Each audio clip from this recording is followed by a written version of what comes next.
Let's get into it. 1, 2, 3.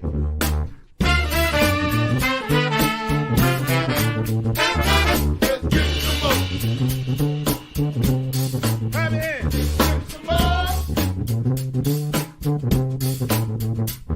Let's get some more.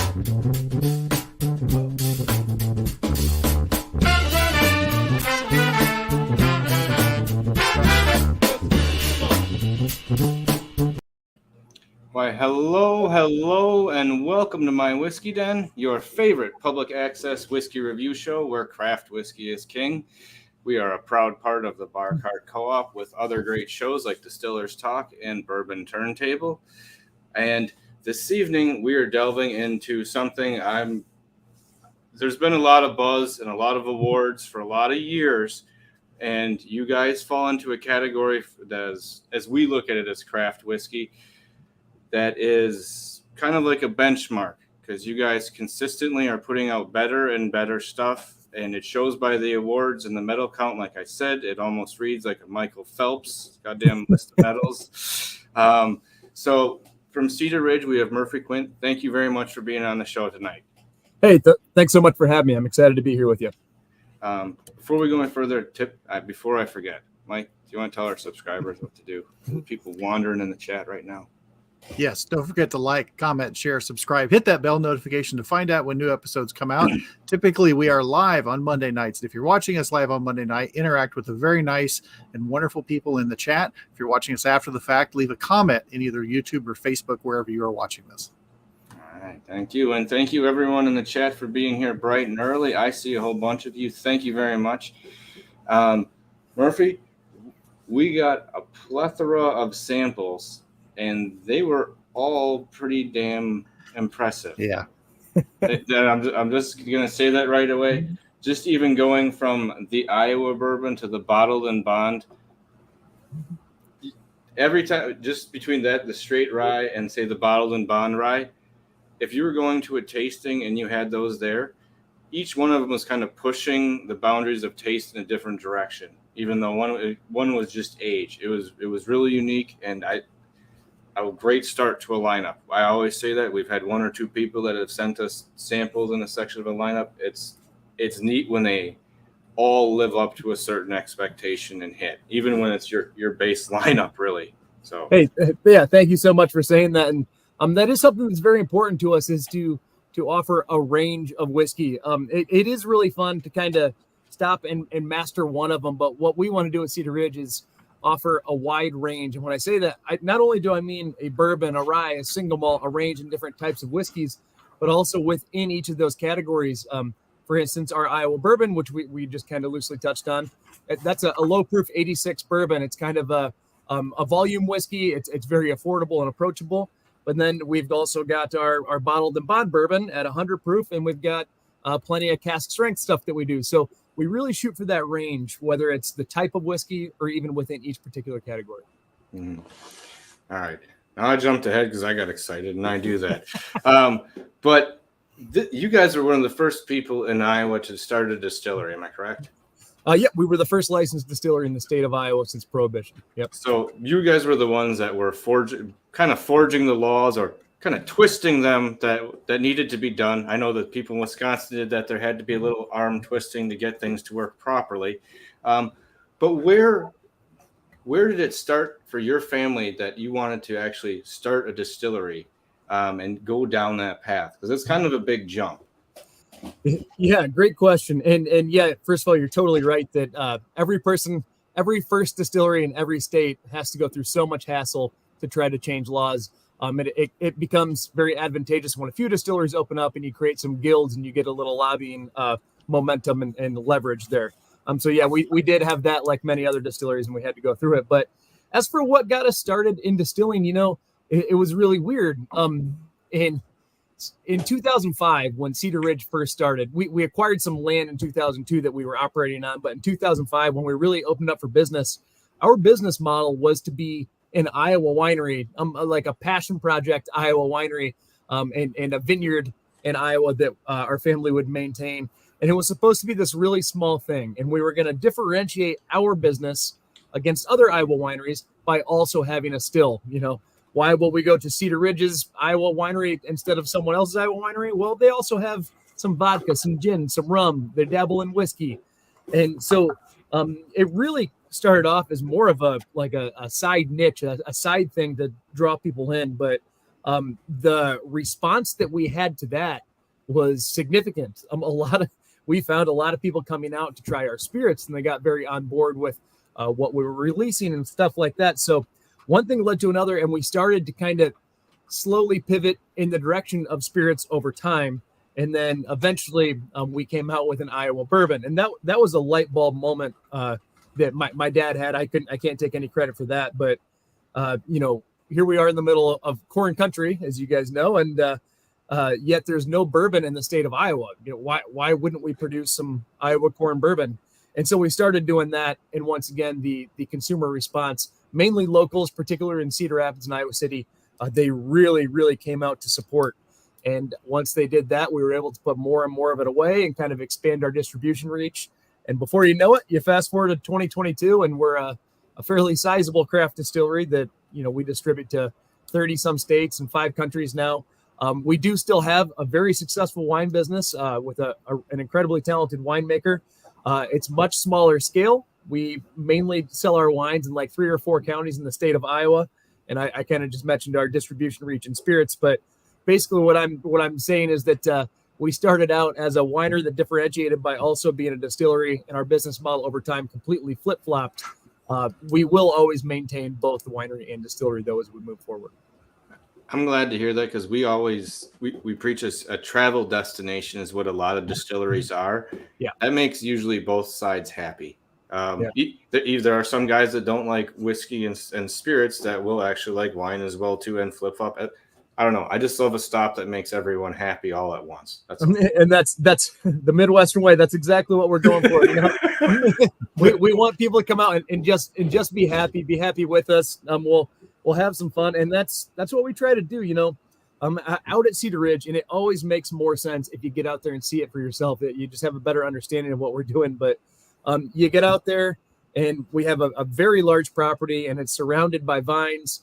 A really nice tasting room. We get over 100,000 visitors through our tasting room and event center every year. So people come out and they hang out in our nice courtyard patio area. And if they want wine, we've got wine. If they want bourbon, cocktails, neat. If they want something with vodka, we have that all, because what we're trying to produce is an enjoyable experience when someone's on site. And then when they leave Cedar Ridge, we hope that they keep our brand in mind at their favorite retailer or bar, basically. So we want people to come out and have a great time at our facility. And when they leave, we're hoping they buy us off the shelf. Nice. Cool. So I've got a question. You're with the different whiskeys that you're putting out. What is did you have an inspiration for the mash bills, or was it just trial and error? What you coming up with a taste that you liked? Yeah, great question. And to be honest, trial and error. And I honestly, most things that we have done at Cedar Ridge have been trial and error. When we started in 2005, like I said, I know that the spirits thing didn't really start to take off until around 2010. That's when we really started to pivot. But the craft spirits industry back then was still quite new. And when we first started out, it wasn't even craft distilleries. We were a micro distillery, and then eventually, everything became craft distilleries. So we had kind of been around for a while, and there wasn't a lot of content out there for us to consume and make those decisions. Now if you Google, mash bill for whiskey, you can get so much information. But back then that wasn't really the case, and so we kind of just started with one thing and made small tweaks, twists, and turns until we dialed in on something we really enjoyed. And that'll kind of come up tonight. Like for instance, our rye whiskey that we'll try, we've, in recent times have modified our Cedar Ridge rye mash bill. So we're still making those minor tweaks, because we're always shooting for the best product that we can make. And we're always trying to learn from, the rights, the wrongs, and the mistakes, and the hits. Mm-hmm. Yeah. Well, and since there's a bunch here, let's start with let's pour some straight rye whiskey, Mike. I don't know if you have. All right. I can do that. Yeah. I'll be honest. I snuck a sip of the double barrel. I got save my the comments for that. We didn't review that one yet, so I have to have some left over at the end of this. I have the quintessential port also. Yeah, I have. So I am full disclosure or spoiler alert, however you want to say it. I am an Iowan, born and raised in Iowa, from Des Moines, and I appreciate the transparency in your whiskey. Hey, I'll leave that at that. But no, it's been really, really cool seeing it because I've been living outside of Iowa for close to 30 years now, but go back often enough. And everyone talks about, okay, hey, yeah, this is coming out, got this coming out. And it was really cool to get the reports of people living back there saying, hey, this is that, you should really try this next time you come back up. All right, you should try this when you come back up. And it was it's still state pride. It's still my home state, but get a little pride in it. And you see a company going from the ground up and doing good job and honestly making really good whiskey. Hey, yeah, and thank you so much for that. And that is the story of Cedar Ridge. I mean, it's the awesome Iowans, and obviously many others. But when we first started out, we were just in Iowa. Iowans came out and supported us when they didn't have to. They supported us, kind of like you said at the very beginning. That when we first started out, we got a lot better since then. And so there was a nice sense of consumer patience early on when we started, and we were new and we didn't really know what we were doing quite yet. But people still came out and supported us and allowed us to bloom into what we are now. And so thank you for saying that. And that seems to be the general consensus, and all that support is what allowed us to get to the point that we're at now. So do you think, I know it's still young, but do you think there is any defining trait about Iowa whiskey yet, or any hint to something that would be uniquely Iowa? Yeah, I think we're dialing in on that a little bit. So, I mean, I think that when you first think about that, I think that the average person would immediately jump to corn, but I will go against that. We do use all Iowa corn in our mash bills. The reason I'm going against that and saying that that's not really what makes it Iowan is because pretty much everyone uses Iowa corn in their mash bill. So whether it's here or any other state, Iowa grows so much corn, it's going to end up in a lot of mashes in any state. So I wouldn't say it's that. What I will lean on is more of a climate thing in aging. The way that we age our barrels, we do it in a non-climate controlled environment. And as you guys know, with Midwestern roots, we see such significant temperature fluctuations, not only on a seasonal basis, but even a daily basis. Like right now, I was outside working in the 95-degree heat today, and at night it might cool down to 60 degrees. Well, that's a pretty nice range. And we're getting a lot of expansion and contraction inside of that barrel due to the temperature swings. So aging in the non-climate controlled environment and letting the Iowa climate, the Iowa weather, the humidity, all that's going to play a nice role on the whiskey. And I think that that's something that Iowa distilleries in general can hang their hat on. And now, have you guys been able to track that though? Like the differences in the climate to know, okay, we're going to experience X amount more barometric pressure, humidity, etc. We've just recently started in the last year kind of tracking some of that data. We've always known that it has a significant impact. And it is fairly obvious that it does, but we want to be able to get some data points to it and actually be able to put some science into the mix here. So I think in the next couple of years, we'll know a lot more. In the next 5 years, we'll have barrels that were tracked from the day they were put into our barrel sheds, as we call them, until the day that they were harvested. So that is something that we're actively working on. Yeah. Have you guys thought about taking some of those as a control and moving them to another climate? Yeah. So, and we haven't done that yet, but that would be very, very interesting. Maybe to team up with another craft distillery that's doing something similar. I mean, there are a lot of distilleries down in Texas or, even out east, west that are also doing a non-climate controlled aging. And it would be fun to trade a couple barrels with them and just, track everything and then eventually trade back or something. That would be a neat project to do. Cool.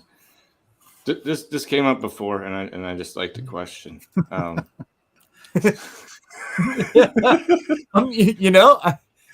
I'll say that is essentially what happened. We've never put it in those words, but that is essentially what happened. Is we opened this thing up and we didn't know if anyone was going to show up. It was, my family kind of put everything on the line and we distilled it and they came. So yeah, that's a great question. Very Iowan. And that is essentially how we did it. So are you guys trying to stay all Iowa grain for everything? No. Good question, but just corn. We will always be Okay. all Iowa corn. Just because we want to support the Iowa farmers, especially the ones that have supported us along our journey here. But things like barley, things like rye, there's not a ton of that being grown in the state of Iowa, and especially when you factor in the fact that it's got to be malted as well. When you're working with like barley, for instance. So we have a grain malting partner, Prairie Malt facility in Saskatchewan. So we team up with them, and they do an awesome job. I've had the pleasure of traveling up to their facility and checking it out, visiting with some of the farmers that they source from, and for the foreseeable future, we'll continue to work with Prairie Malt. That's cool.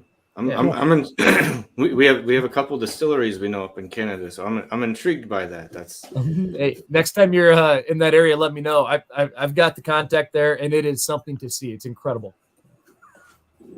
Oh, that might be an after show question. We'll hold off on jumping down that rabbit hole.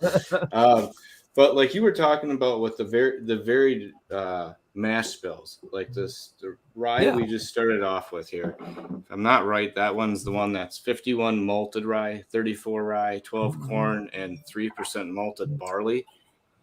Yes, that is exactly correct. Yep. Hey, that's because you have awesome, very transparent websites. Yeah. We can find it out anyways, but you make it a lot easier. And like Mike said, we appreciate that because it takes a little bit of the guessing out when you're trying to figure out after you've tasted it and you're going to go back and look at it and kind of get more in depth. It helps you kind of break down what, where it came from. Like on this one, I wouldn't have guessed like the malted barley per se, or a high percent overall rye from the way it tastes with 51% being malted rye. Yeah. It's definitely got a unique flavor profile due to that malted rye. But as far as being transparent goes, that's something that we really try to do. There's so many craft distilleries in this country now, and there's so many consumers that are really interested in it. We want to feed them. We want people to come to our website for more information, and we want them to be able to find it. So no, we try to be as straightforward as possible on that. The only thing that we don't reveal too much information about is yeast, just because that's such an incredibly important piece to the puzzle and a real strong differentiator to each product. So we don't really dive into our yeast a whole lot, but mash bills, ages, stuff like that. We're an open book. We hope people ask those questions, and we want to answer them. All right.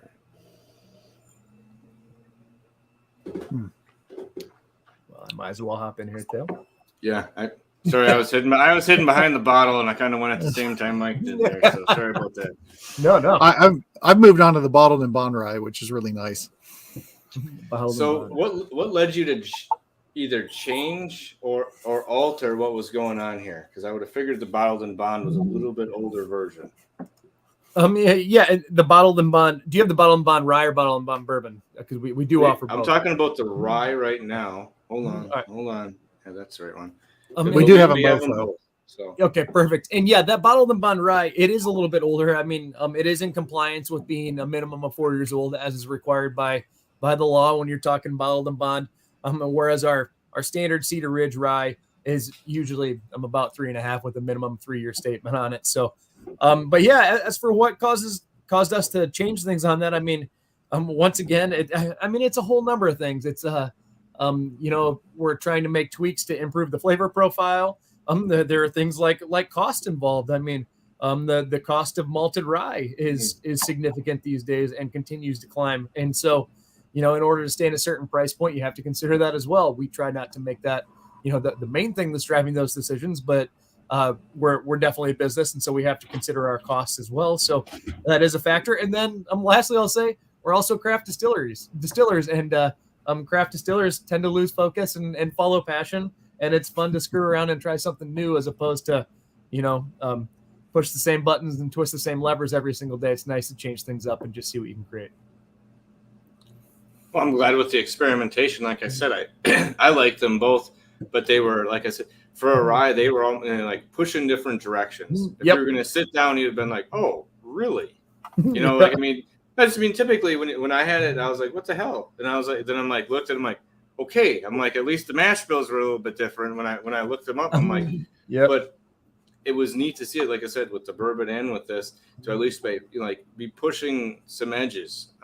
And the fruit on this one, I just really enjoyed that. Absolutely. Yep. And so obviously the different mash bills are going to make the bigger impact in this particular situation. But something else is even the different proofs. I mean, that standard straight rye from Cedar Ridge is it's on the lower proof side. It's once again similar to the bourbon, more of a volume product at 86, and the bottled and bond is 100. And it is surprising how significantly different that can make a whiskey taste. I mean, even if you take whiskey from the same barrel and you cut some to 86 and some to 100 or some cask, it is wild how different they can be. That's for sure. I have a question, but Chris has a couple of good ones that I don't want to miss what he's got. The first one he's got. Yeah. So he's late to the party, but want to know what was it like working with Clown? The Clown's incredible, man. Clown is one of my favorite people on this planet. Anytime he comes in, I'm always giddy just to sit down and talk with him. My favorite thing to do with Clown is get in a room and ask him a question and just sit there and listen for like 10 minutes, because he has this most creative mindset. It's incredible. And he'll start out talking about whiskey and cool things we can do to during the aging process, and before you know it, you're talking about like black holes and space and like he's so creative, and he just goes. And we want to get him going and keep him within certain framework in a discussion, but we don't want to make that too tight, because he'll stumble into gems, because that's just the kind of person he is. When you see them writing and creating amazing music and stuff, you can totally see why when you get to know him as a person and see his way of thinking. So he's an incredible person. I won't lie. When they first came out, or when he came out for the first time, I was a little bit nervous. Obviously I knew the music, but they're intimidating people. They wear masks on stage. They go bananas for like an hour and a half when they perform. And, I was like, man, what's this guy going to be like? And he came out, he was a very nice Midwesterner. He was just a dude that wanted to have a really good time. And, he asks questions about your family. You ask questions about his, and he's just a really cool, normal guy like you or me. He just happens to be wildly creative. It's cool. Before I get too far, I want to ask his other question. Yeah, because I've heard about that. It's funny how the oops sorry single barrel how it made the rounds here. So what happened on that was during the pandemic, actually, we had sold a single barrel to a client. At this point in time, I can't remember if it was a retailer or a bar, but it had fallen through, and it we didn't want to stick this buyer with the product because money was tight for everybody. We were doing okay, and we didn't want to push it on them. So we said that we'd just keep it. And it just sat down in our warehouse for a long time. And it's like, man, we've got this single barrel that we've already bottled sitting in our warehouse. What are we going to do with it? And we went back and we tried it. And it's like, man, this is awesome whiskey.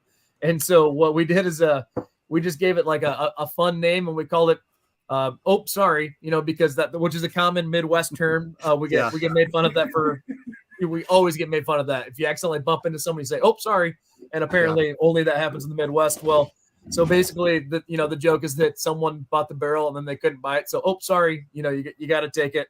And so that's why we gave it that fun name, just to see what would happen. And we wanted to sell it as a distillery only.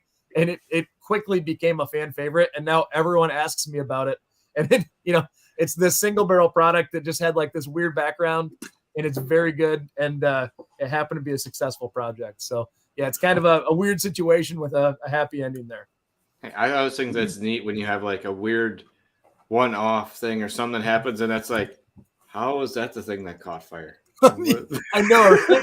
Like at this point, we could have done, like that could be a core item, is like this "oh, sorry" whiskey, because everyone asks about it. But you never know what's going to stick, and that's kind of the fun part about being a craft distillery, is that you can stumble into gold for sure.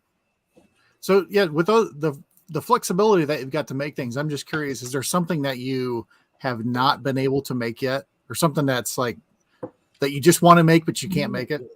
There's something like a type of whiskey that I haven't been able to experiment with yet. Yeah. Yes, there's one that I'm very, very excited about. It's funny you asked that because it's almost becoming a sensitive subject at work. I'm a huge American single malt guy, so I'm a major advocate of it. My background is in it.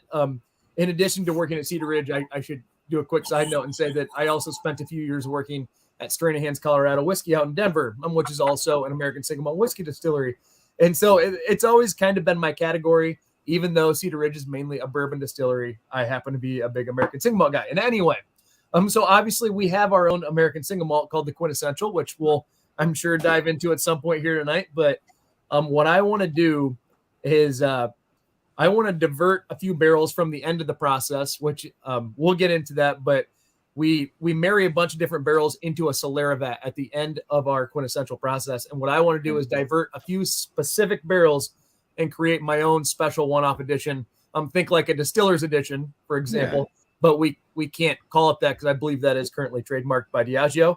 So it'll be, I'm going to be something like a distiller's edition. I don't have a name for it yet, but basically what I want to do is I want to produce a 200 case batch of the best single malt that I can possibly make, specifically with a heavy first fill sherry influence. Okay. Yeah. Okay. So, I like that. And I've been pushing the team on that. We have a team of directors at Cedar Ridge that we work together to make most of our decisions. And I've been lobbying for this one for a while. And I think we're going to get it done at some point, probably around the holidays this year.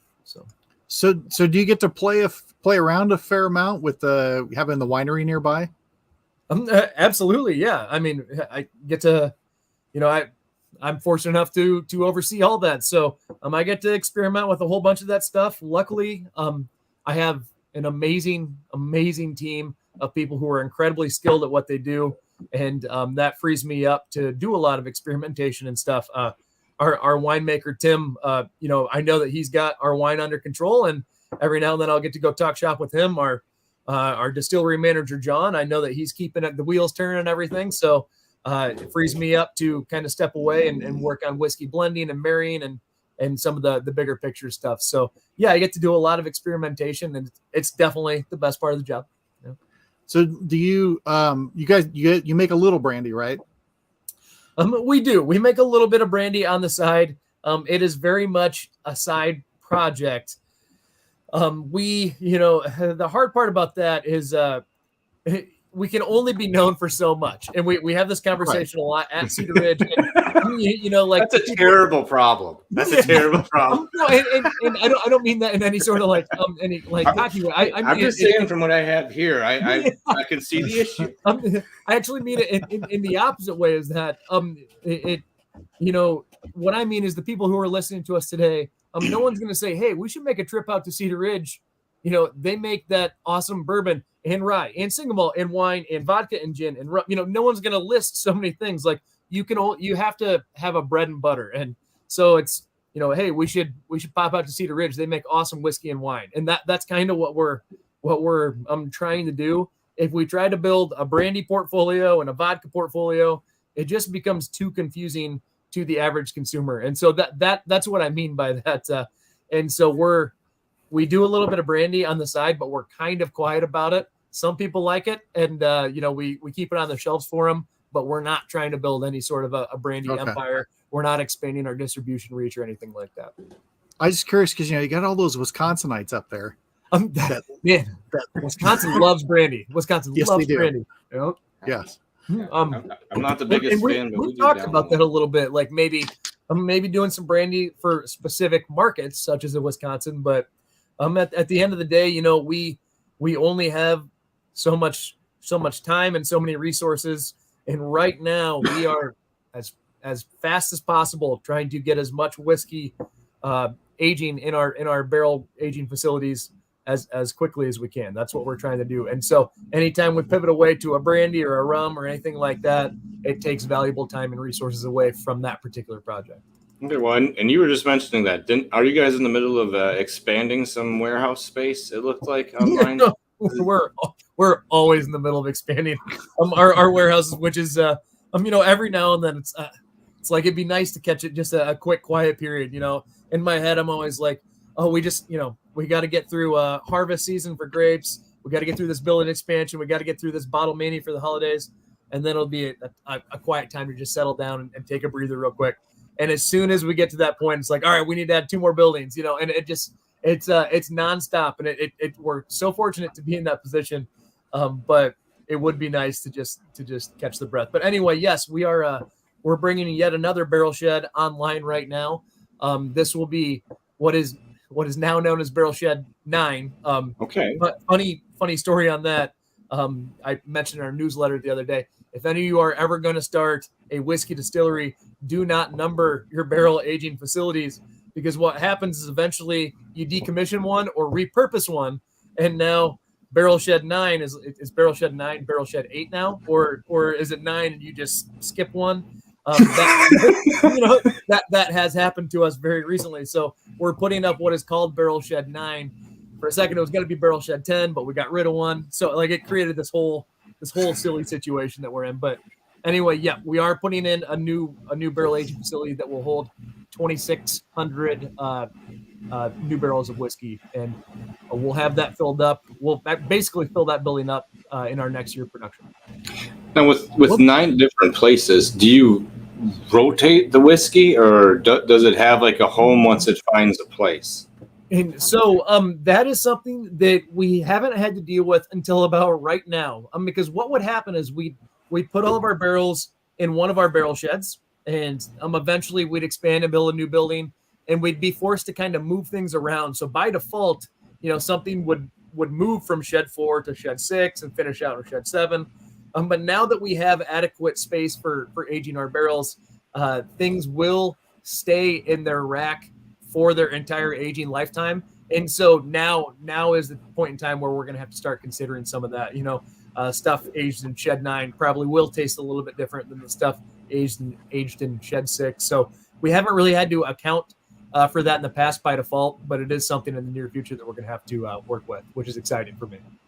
Oh, and that goes along with what you're, like you said, kind of taking sight of the. Oh my God, I don't know what the hell happened there. Sorry, I died for a second. The climate and everything inside of them, keeping track of everything kind of would stay in line then, because that actually be worth keeping track of at that point with everything staying at home. That's exactly right. And like I said, we're collecting those data points, and we will absolutely be doing that barrel shed by barrel shed. So, yep, we'll be getting it. And each aging location will be tracking that information moving forward. And let's spin back. We didn't talk about your still. I can see us already starting to jump this way. But how did you guys pick? What type of still did you pick, and how did you come to the conclusion of going with that? Yeah, great question. So we have 4 stills on site at Cedar Ridge. One of them is not even operational. The reason we keep it is because it was the first still in the state of Iowa since Prohibition. It's what got us started. It is a Carl still that is. I mean, you could probably fit 30 gallons in it. It's so small that we don't even use it for like something pilot. It's like, it's for tours. We basically point at it. We have a another Carl that is what we call our everything else still. It's a fractioned out pot still. So everything starts in the pot, but from then you can steer into different columns or go straight to the condenser based on what you're producing. So for instance, if we're producing a brandy, we'll send it to a column and open most of the plates. If we're producing rum, the same thing. If for some reason we're producing whiskey in the still, which usually we don't, we'll go from the pot straight to the condenser. So it's fractioned out into different segments. And lastly, getting to stills 3 and 4. These are also Carl stills, and they are traditional swan neck, gooseneck pot stills. They've got the swan neck on top like you'd see in Scotland. So they are exclusively for whiskey. Our alpha still is an 800 gallon. When you convert it to liters, or from liters to gallons, it's roughly 800 gallons. And our finishing still is roughly 200 gallons. And those, like I said, both came from Carl. The reason we went with Carl is because when my family was researching this business and they were thinking about getting into the distilling game, they traveled Germany and met with a whole bunch of producers over there and ran into a still maker while they were there, and ended up falling in love with that particular piece of equipment. Meanwhile, my family also has German roots. We have been in wine and spirits for quite some time throughout the history of our family. and we wanted to kind of pay tribute to our German roots, and keep that piece of equipment, and falling in line with that, I guess. With that being said, I throughout my career, I've experimented with a number of different stills. When I was at Stranahan's, I ran Vendome, which was a high quality piece of equipment. I'm very, very positive towards them as well. But at Cedar Ridge, we're all Carl, and we will be as long as we're in business, just because, like I said, the German roots. All right, cool. Yeah. Do you have names for them? It's actually a funny story. No, we didn't have names for them. But I'm on the outside of the still, on the little the door you open, the little manway, if you will. It says Carl in big black letters because it is a Carl still. But everyone just assumes that we have named our still Carl and etched it onto our still. So eventually we got so frustrated by answering that question that what we decided to do is just name them all Carl. So we have Carl 1, Carl 2, Carl 3, and Carl 4. Nice. Kevin had a good question. Is there not an Iowa corn whiskey? Yeah, that is a fair question, and it might be something that we dabble around with in the future. It is not something that we are actively working on right now, and the reason being just because it's while that category is actually getting more popular now, traditionally it hasn't been quite as popular as bourbons, rye, single malts, and so it'd be something that's a little bit more specialty that I do imagine we'll do at some point, and all Iowa corn whiskey. But as of right now, we're really pushing hard on bourbon when it comes to the Iowa roots. So yeah, that is a good point. It's just something that in the past, at least, we kind of considered a little too nichey. But I actually very recently had a nice corn whiskey, and it kind of got me thinking too. So eventually, I'm willing to see that you see a Cedar Ridge corn whiskey as more of a limited time or a seasonal product. What will you say what the corn whiskey was that you had that you liked? Yeah, it was. So I was at this was literally on Saturday. I was my wife and we had tickets in Chicago to see John Mulaney, which, by the way, John Mulaney's new stand-up is phenomenal. I just saw him. I'm a big stand-up guy. And before that, the two of us went out to the Franklin Room, which is a nice restaurant and whiskey bar in downtown Chicago. And I just asked the guy behind the bar, I said, is there anything that I should really try while I'm here that I probably can't have anywhere else? And it was a single malt society, single cask selection of corn whiskey. So a single malt society. Wow. They went somewhere, and I don't know why, but instead of going with single malt, they decided to dabble in corn whiskey, and it was very interesting. I don't know which distillery they sourced it from, but it really got me thinking about corn whiskey, and it was interesting. So yeah, because we've had from Old 55 has their sweet corn whiskey, and I kept thinking, an Iowa sweet corn whiskey. Got to try it. That's I shit out of that. Well, just know that I can't remember who asked the question, but whoever did, just remember that when it comes out, you had something to do with it, because I imagine that it'll come up in our director discussions at some point now. So what do you drink when you're not drinking Cedar Ridge? Oh man, I'm almost all whiskey, whiskeys of all sorts, but I love to dabble through everything whiskey and just explore the category. There has never been a better time to explore different whiskeys. There's such an incredible range from different countries, from different regions. So you name it, I'm interested in trying it. I tend to go through phases. Right now, I'm actually in a bourbon phase. I usually have like 3 months where I'll phase in one, and then I'll switch over to scotches or American single malts, or a lot of the time I'm dabbling in different single malts. Right now, I happen to be in a pretty strong bourbon phase. So I'm always exploring through different whiskeys, and I'm obviously very interested in exploring specifically the crafts. So what inspires you in your distilling? Is it music or art or history or something else that does it? But what inspires you to do it? A little bit of everything. I mean, it's more art to me. I mean, just general art. The idea of taking these liquids and manipulating them, blending them together to create the best overall product. That's something that really gets me excited and that I'm very passionate about, specifically with our single malt process. The way that we do that, marrying different types of finishing casks together and to create something that's ultimately very complex but still not overly aggressive. I find that so incredibly fun. It's similar to the culinary arts. I mean, there's so many different ways that you can cook one dish, and trying to make the best overall dish and sitting down and enjoying it with your friends or family. That's really what motivates and inspires me. Well, and you brought up your award-winning American single malt whiskey. You were talking about the finishing process. Let's get into this because I want to know more about it, so I can actually pour it. I've been holding off. Yeah. Enough is enough. Let's get into this single malt. I've already had it. I've had it twice tonight. I had some relatives over, and they snuck a small sip, and I was like, I need to hold on to something. Yeah. Could be a problem. Those There's bastards. plenty more, and I've got some lighting issues going on here, but oh man, I don't know. Yeah, there you go. So It's that's a- our Cedar Ridge quintessential. And the way that we do this, I'll break it down. It is a mouthful though, and it can at times be hard to follow because there's so much going on. But what we do is the single malt that we produce, obviously 100% malted barley, obviously double distilled. We'll kind of skip over all that.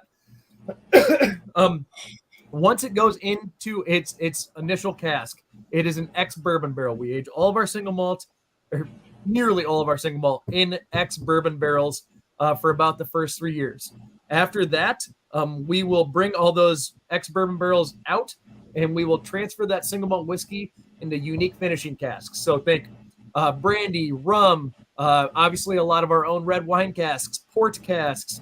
I'm very big on a few different types of sherry casks that we get from over in Spain. So basically what we're trying to do is transfer that whiskey into as big of a variety of different finishing casks as we possibly can. And it will sit in those finishing casks for anywhere from another year to 3 years, depending on how much time it needs.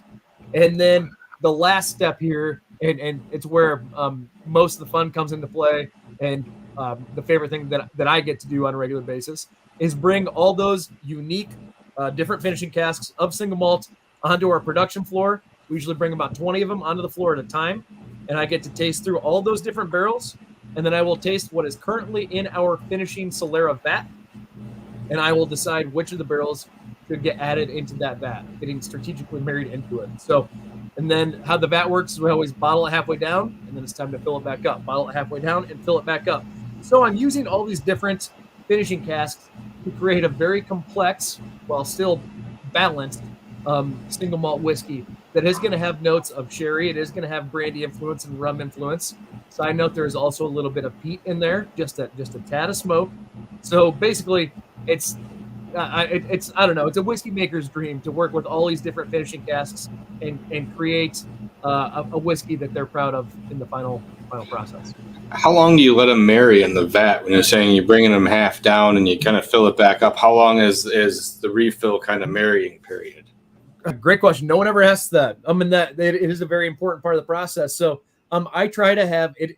Each batch is just slightly different, first of all, and I'll touch on that in a second. But I try to have each batch finalized at least 2 weeks before we bottle it, because when you add 10 to 15 different barrels into a vat of whiskey that already has whiskey in it, it's going to taste like 20 different whiskeys for a little while. They're going to clash. They're going to bounce off each other. Over a week to 2 weeks, to be safe, it will start to mellow out and become one whiskey. It would be too risky to bottle that before you knew what it was eventually going to taste like. If we filled that Solera vat and we bottled the next day, that'd be such a risk because you have no idea what direction it's going to go in.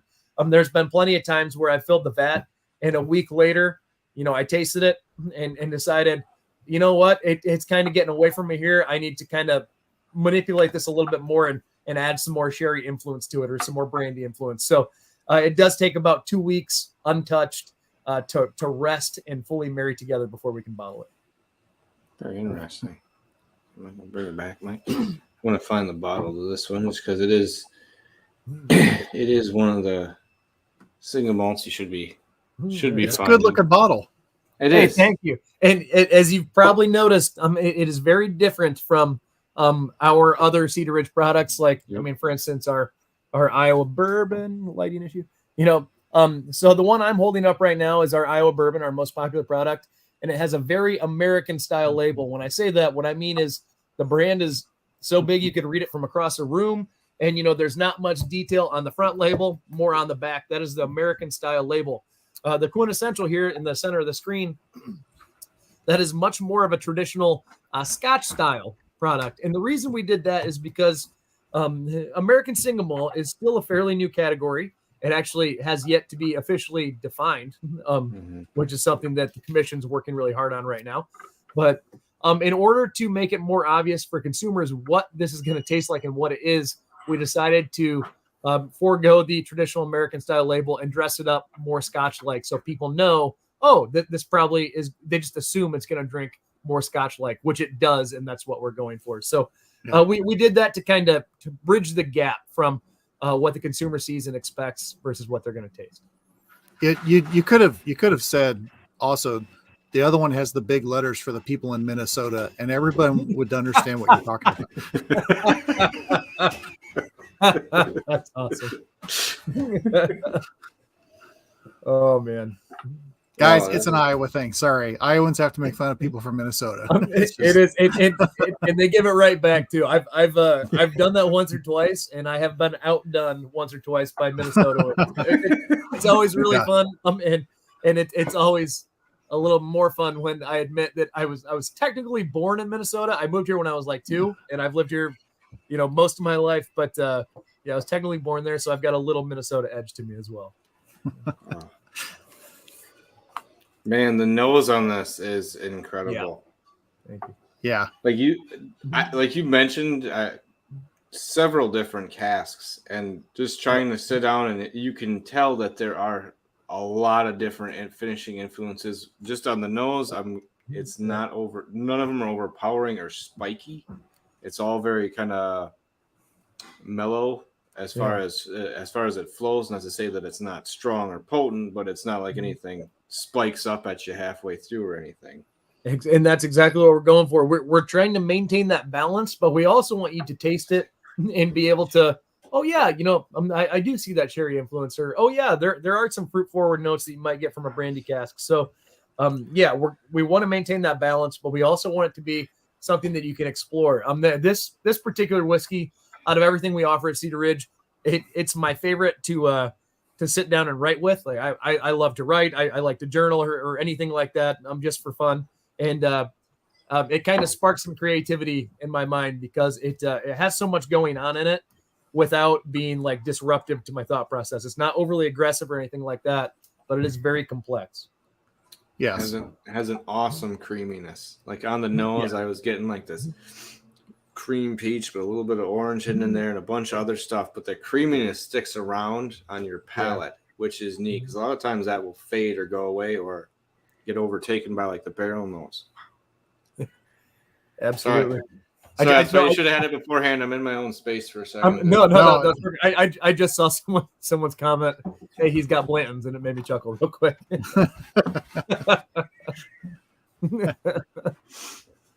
Yeah, one thing I thought was really interesting about the single malt was just you could and take this as a compliment. If you put this in a blind with a lot of other single malts, you'd never say, "Oh, this is a single malt made in Iowa."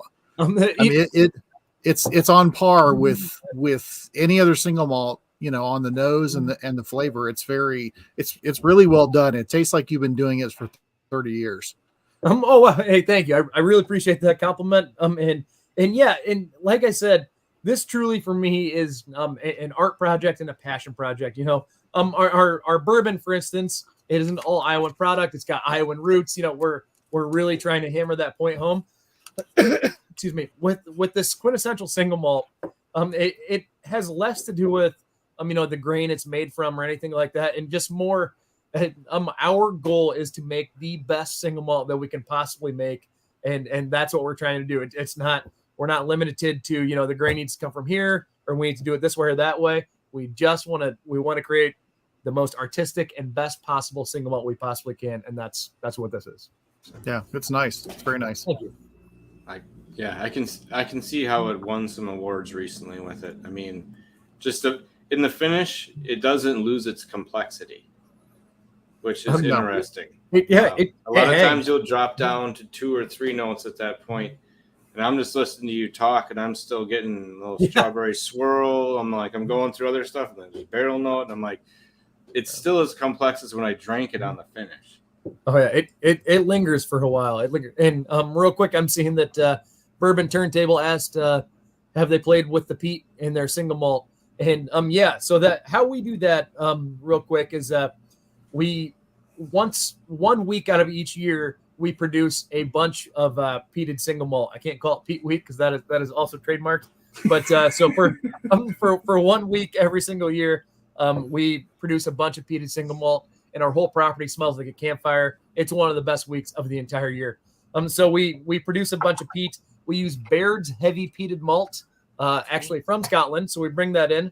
And then how we do it is just like everything else. I mentioned, we have all these different finishing casks sitting in our aging facilities. Well, we also have a bunch of casks of that peated single malt. And so I then will marry some of that into our Solera vat during that finishing process. We have done some in the pretty distant past, actually. We've done some single barrel peated releases, and they were a ton of fun. I'm hoping to do some more of that in the future, like a peated edition and stuff like that. The reason we haven't yet is because the quintessential that we're trying right now, it is fairly new still. We've only had it for like a year and a half. And when you've got something that's new, you kind of need to develop that particular product before you start coming out with a bunch of one-offs. But rest assured, there will eventually be a peated version. There will eventually be a first fill sherry, and that not distillers edition that I was talking about, whatever it's going to become. So we are going to play with a whole bunch of different variations. For now, though, we just have this one vatted malt that we're moving forward with to try to help build our single malt brand and the American single malt category in general. It helps stand for the entire category when people are mentioning stuff. This is for the people. This is something you can hand to anyone out there, and they're going to be pretty happy with. It's not like the peat we just mentioned. It's faint and hidden in there. You have to go find it a little bit. So don't be afraid of that.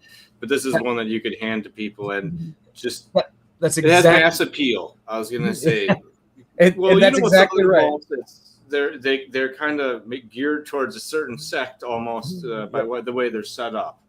And that's exactly right. I'm actually glad you mentioned that because I kind of glossed over it there.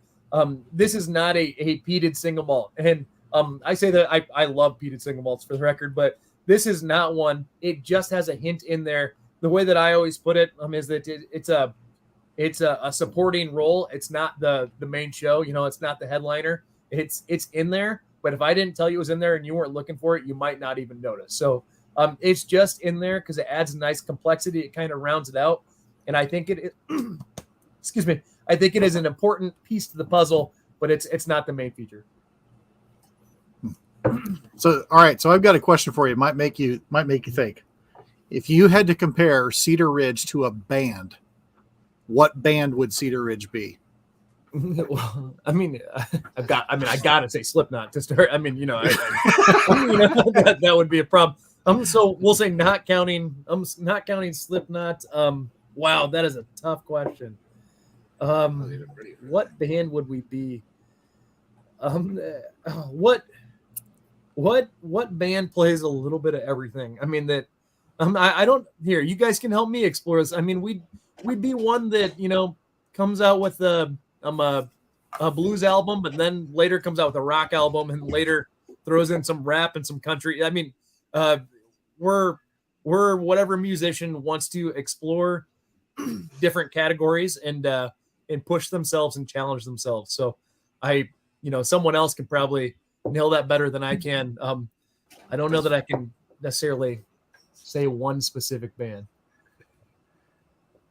but maybe it's a tough one, Mike. Throwing out. I was thinking about it just because of the range of stuff, and I thought, man, it's a good range. Like if someone had a really good range of different styles, and what else has a range of styles? Well, if you had not that many people have been able to cover different styles successfully. Some have. Yeah. That's for sure. Chris brought Foo Fighters is a really good one because of the Foo Fighters have covered so much stuff and done a damn good job of it. So that when as soon as Chris said that, I think he might be accurate on that. The Foo Fighters. Jack White also. I think that's another good one. Yeah, absolutely. Before I got too far away from it, and as I say, we're getting close to the end of the show. What's your favorite genre to write when you're having a drink? Ooh, that's interesting. Been kind of funny. I mean, most of the time when I'm writing, I'm just journaling. I do a lot of journaling, just to clear the mind, and it's also fun to kind of track what you did each day. But I will also say that it's kind of funny, but I'm trying to jot some notes on a series of children's books I want to write. Actually, I have a 6-year-old, a 3-year-old, and then an 8-month-old. And, every single night we obviously read books like most parents do. And for the longest time, I've kind of made up these random stories for them.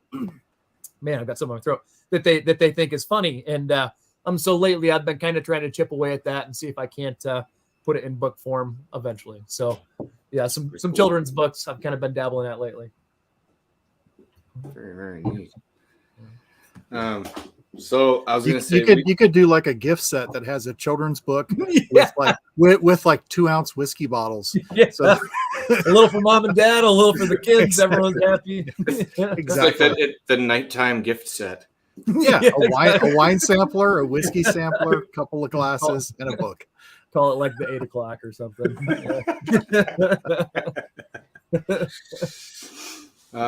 As you say, we got like 1 or 2 left here.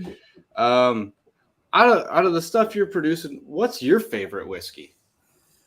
So I will I'll slide past the quintessential American single malt because I mean that obviously is my favorite, but I've harped on that enough tonight. Outside of that, I'm really interested in the double barrel that I know you guys have a sample of. Yep. That double barrel was a ton of fun for me in particular because it was a challenge. It was something I was nervous about. As you try through our whiskeys, you'll see that we have a very approachable flavor profile. At times, I mean, you might even say soft or easy sipping, however you want to phrase it. What I was nervous about is if we gave our classic Iowa bourbon whiskey 2 treatments of new American oak char number 3. If we did that twice, I was nervous that it would throw it off balance, maybe overchar it. And it didn't. It's I love it. I think it's so good. And I'm usually pretty hard on myself and our brand. If I didn't like it, I wouldn't say that.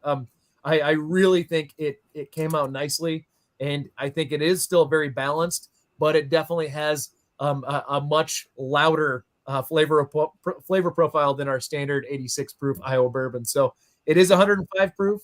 It did have those 2 treatments of char number 3, new American oak from ISC.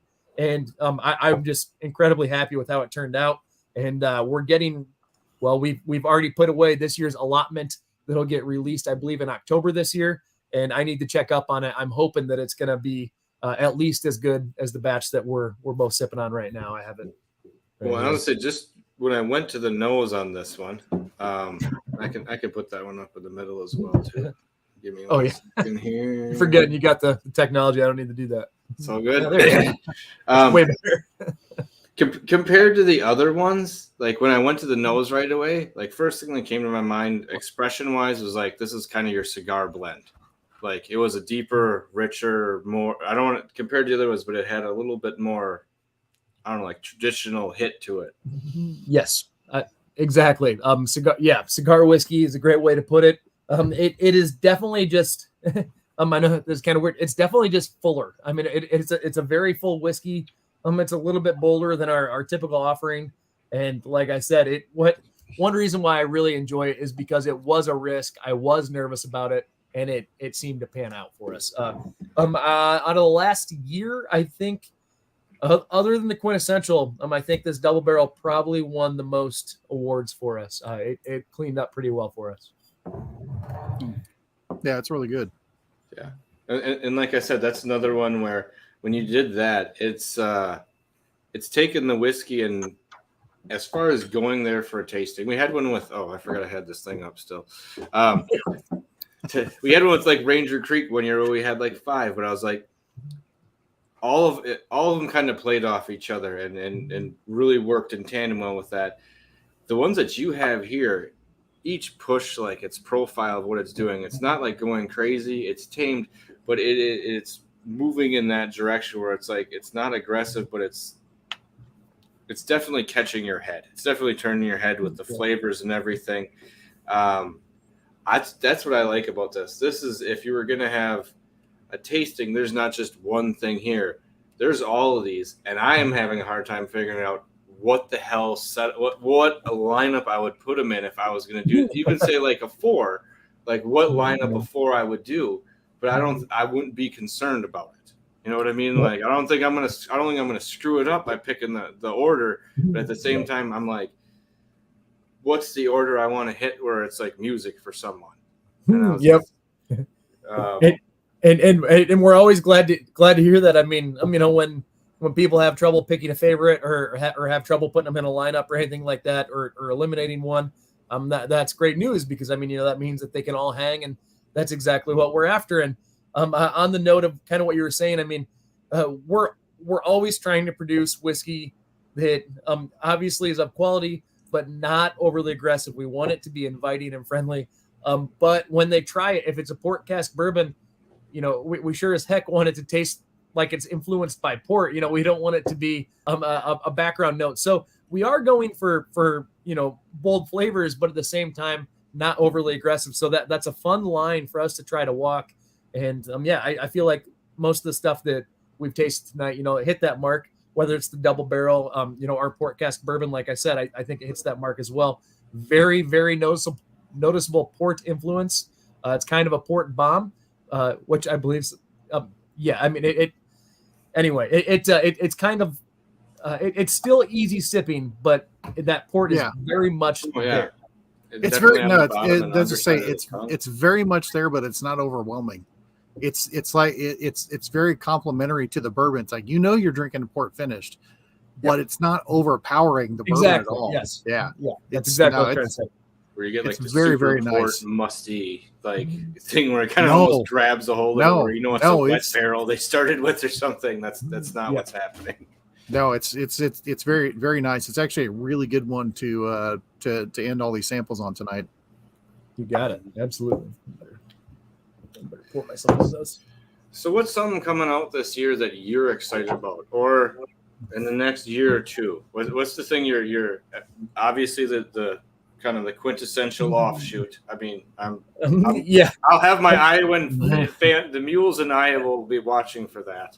I appreciate that. Yeah, when that comes out, maybe we'll have to get back together, because I'm definitely gonna want to do some promotion and spread the word about that, because I do think that when I get the opportunity to do that, it will be the whiskey that I work the hardest on, and hopefully am eventually most proud of. But in the meantime, kind of sidestepping that, I'll also mention our what we call our SBC, our single barrel collection. Every year I release just a couple barrels. This year I'll release 4 total. That as I'm doing different blends of our whiskeys, whether it's for Cedar Ridge Bourbon or Slipknot Reserve or whatever I might be doing, as I find fun barrels of bourbon and I find ones that I really fall in love with, and I think that they're some of the best that we have to offer, I'll actually take them out of the mix, and I will I'll bottle them as a single barrel at true cask strength. And here's one. And they're my favorite barrels of bourbon that we have from around the property. So it kind of looks like this. As you can see, this one's 123.6 proof. So that's our SBC, or our single barrel collection. And just last week, I picked 2 barrels that we'll be releasing. They'll probably come out in the next couple months. So they'll be all throughout the Midwest.